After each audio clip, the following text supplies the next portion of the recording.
Hi, my name is Doug Smith, and welcome to another edition of It's the Economy.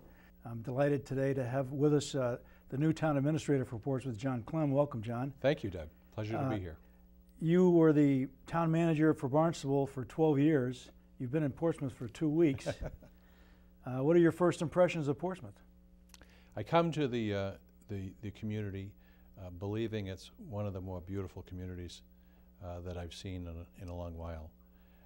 And I just hope that residents, I suspect that this is the case, but that residents of Portsmouth continue to believe and understand how beautiful a place it is and how much work is necessary to protect it. When I came to Portsmouth to be interviewed, I was really taken aback by the natural assets that you have. And I've seen communities that through the years, through bad decision making, having lost the uniqueness that makes a place like Portsmouth so special. So I'm certainly hoping that and I sense this, I sense that there's a strong sense of community here, that people have made conscious decisions to either stay here or move to this beautiful community because of it. I think there's a real strong sense of pride in this town. You have to sometimes dig into it to get it, but I think it is there. And there's also a lot of contention and other things, but I certainly agree with it. It is a beautiful place to live. What's going to be your primary focus over the next few months? Well, it really has to be, by definition and by the timetable. I obviously have to spend most of my time over the next 2 months assembling an annual budget. And so because of the circumstance with the timing of the appointment, I really didn't have a lot of time to get oriented here before we began to delve into the budget. The other thing is that it's very clear that we have a town council that values fiscal accountability, and part of the interviewing process was ferreting out my commitment to bringing a new level of accountability to the town's finances, and so we'll be working over the next several months on that issue. Okay, so initially you look at budget and some of the other issues coming up, which we'll talk about a little bit later on. Do you see any main concerns that you have coming up that are sort of be key decision points that you may have to make, or anything in the next few months? Or? Well, I've tried, with the town council, I've tried to relate it to the 3 legs of a stool in terms of the financial challenges that the town faces. The first you probably heard a lot about, and that is the unfunded liability related to public sector pensions. And it's obvious that Portsmouth and most other New England towns need to begin to seriously address that issue. The second is, because of a lot of reasons, we don't have in place a real comprehensive 5-year capital plan. And so in driving around Portsmouth, it's fairly clear that more money needs to be spent on roads, in infrastructure, and I have been tasked by the town council with putting together a 5-year plan.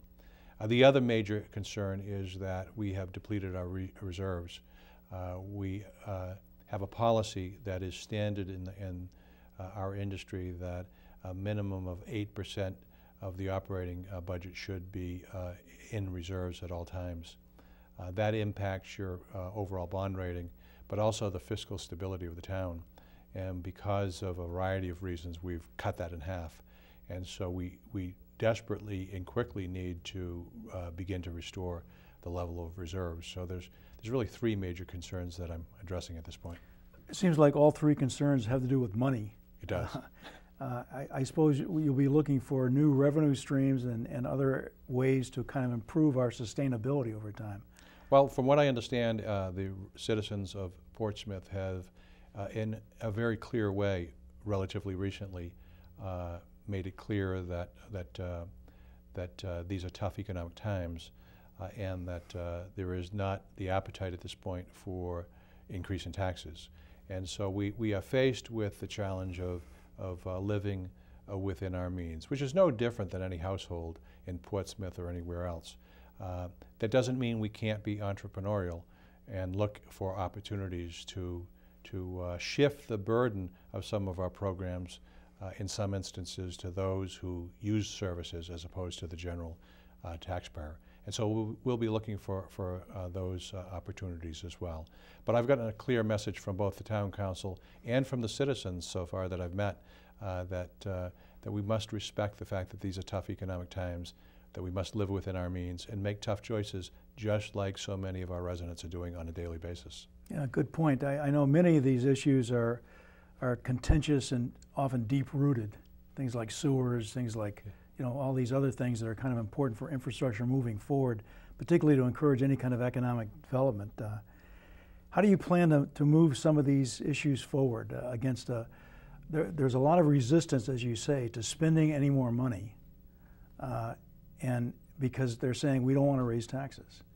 How do you do this? The challenge that we face in Portsmouth is not any different than so many other communities, and that is it's easy to try to be everything to everyone. And for years, local governments and other levels of government have tried to do that.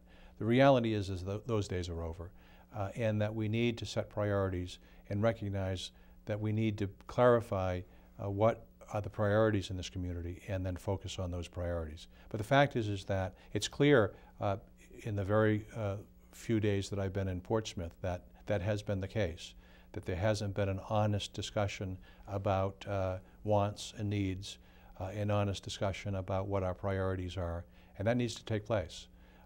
Do nothing more than ride around the roads in Portsmouth, and I guess I was both blessed and cursed to be the son of a civil engineer who ran a public works department for 30 years, because if nothing else, I've learned a lot about roads. And I can tell you what you already know, and that is that there have not been significant investments. And if we continue to neglect a $10,000 repair on a road, will be $100,000 to rebuild the road in 5 years. And so those are the types of decisions that we need to make. Now, those aren't sexy issues. It's obviously easier to defend putting another police officer on the street, another teacher in the classroom, another firefighter in our neighborhoods to protect it. But the reality is that from a financial standpoint, those tough decisions need to be made. Kind of a segue to a sort of another issue is here in town we have the town government and we have the school department, and they're basically run like two separate fiefdoms, if you like. We've often wondered if there's any way to try to leverage some of the capability within the school department, perhaps for the betterment of the entire town, for especially things like IT or other issues. Do you have any experience with that in Barnstable? Well, I've kind of been at both ends of the spectrum, because I don't know if there is a more parochial area in New England than Massachusetts, in southeastern Mass and Cape Cod. At the same time, I've mentioned to you that I, for a short period of time, lived in the state of Georgia, which doesn't even have local government, that everything is run through the county. And so we lived in a county that was probably a quarter of the size of the state of Rhode Island, with one superintendent and one fire chief and one police chief and one public works director and one dispatch for both police and fire for the entire area. So I've seen the spectrum. And in the town of Barnstable, when we faced financial challenges, we had a town hall that was right next to the school administration building, very similar to what we have in Portsmouth. And we introduced the idea in terms of our need to save or make the operation more efficient, that we might combine our resources. Now, that was seen as a very radical concept, and it actually took 2 or 3 years to really even get to a point where we were seriously discussing the possibilities of collaborations and consolidation. Today in Barnstable, there is no business manager, finance officer for the schools, and finance officer for the town. It's one person. There is no HR director in the town and HR director in the schools. It's one operation. We've consolidated grounds. We were looking at IT operations, and so we, through necessity, found that there were areas for collaboration. Now, I have to say that your school superintendent and I have set a regular meeting. She has been terrific in terms of welcoming me to this town, and I look forward to working with her and expect that we will have these conversations. But you know, at the end of the day, there are a variety of levels, and if you're going to have those types of collaborations, you have to get the commitment from the town council and from the school committee, the elected officials in the town, and the citizens of the town as well. And so I think that it'll become clearer as we go through this budgetary process and in the coming years that we need to look at areas that we have been reluctant to do so in the year, either because we want to be more efficient or because we need to, because without those types of collaborations, we're going to cut vital services. Sure. And I don't think anybody wants that. Well, you know, to follow that down the path here, we live on an island. We've got three communities on the island. Anybody that raises the specter of regionalization or something, or combined services, there's a million reasons why we can't do this. And most of them have to do with concerns that their community is going to be cut out of the pattern somehow. Right.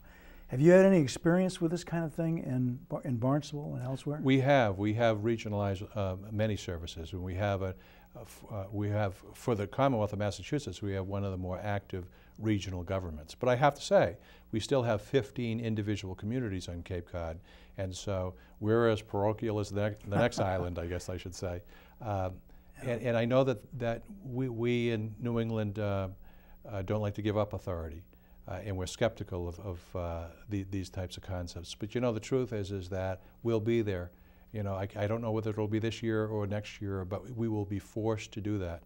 I heard a major city mayor give a great speech 2 or 3 years ago when he talked about the transformation of local government, that in 5 to 10 years we would not recognize local government as we have known it, because his point was that because of limited finances, local government would be contained to a school system, a public works department, and public safety. And that's basically it. And then any other service would either be privatized or it would be funded through a separate mechanism. So that if you have a building inspection office, the permits that are pulled from that department would have to pay for the operations of that. If you had a planning department, well, the development applications that come forward would have to pay for that.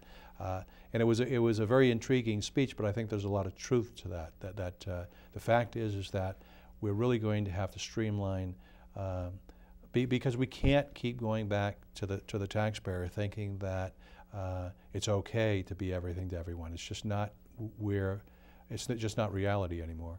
And so at the very same time that there are a lot of needs here in Portsmouth, I think that we have to be mindful that the taxpayers, the citizens of this town, run the town, and they have, at least I believe that they have been fairly clear recently in terms of what their expectations are. So we have some challenges before us. Sure.